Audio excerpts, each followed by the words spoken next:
So just today in my office, I had a sit down with one of my property managers, and the conversation we had sounded like this. She said, "Mark, I'm having difficulty with this long-term owner client because he keeps taking more and more control away from me. I've let him do too many things. I've reached out to him too many times. Now he wants to be involved in the tenant selection. He's getting more and more difficult to deal with.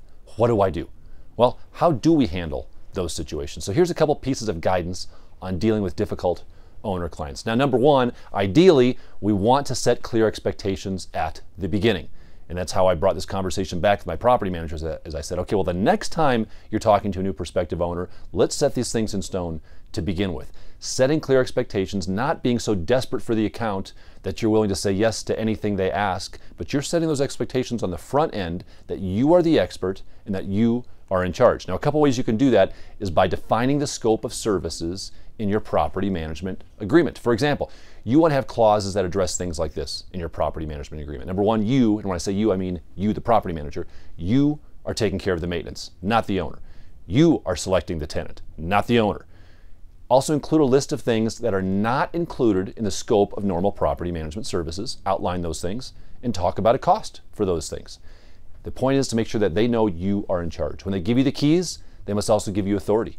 They must give you the power. They must be willing to give that up. So have that conversation with them during your interview process. When they call you up and they're interviewing them, that's great, but you're also interviewing them as well as them interviewing you. It's going both ways because you want to make sure they're a good fit for your process and your system. So when they say things like, well, can you just try to call me anytime before you spend any money, rather than just saying, well, yeah, I'll see what I can do on that. No, don't say that. Say, well, actually, our system is not workable for that. The way our system works is like this.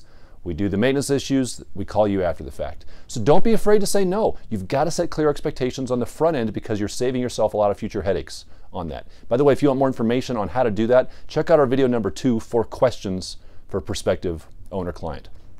One of the things that we'll try to do on that early conversation to set the tone that we're in charge is we'll tell them that, someday we may call you and ask you for some money, Mr. Owner, and that call probably won't be good. So when you see my number on caller ID, you better sit down because I don't call with good news typically. But if we manage your property for long enough, I may someday call you up and say something like this. Hey, Mr. Owner, bad news. Tenant moved out and they did a little bit of damage. We need new carpet, we need new paint, and the hot water heater went out at the same time. And I need a check for $5,000. So when I have that conversation with you, what I need to hear from you is, I'm not happy about it, I get it, but okay, check's in the mail.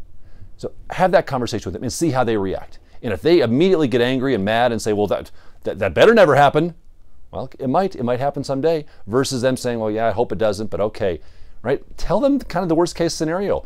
See how they're responsive now when they're just even thinking about bad things that can happen in the future. Now you say, well, Mark, that's great, but my problem is now. I've got my difficult owner client now. I've already been working with them for a year. They're driving me crazy now. Well, there's a couple things you can do. Number one is adjust their management fee. How much would it be worth to you? How much do you need to get paid to deal with that difficult owner client? Because there's probably a number. There's probably a percentage somewhere. So don't be afraid to send out a notice of increase to that owner client, especially if it's getting towards the end of the year. Great time to do it, or upon the renewal of their management agreement. But there is a dollar amount, there's a number for almost every bad owner that we're willing to take to continue working with that owner. So don't be afraid to increase their fee to make it worth your while. The worst that can happen is they leave. And what we found is most of them don't leave anyway.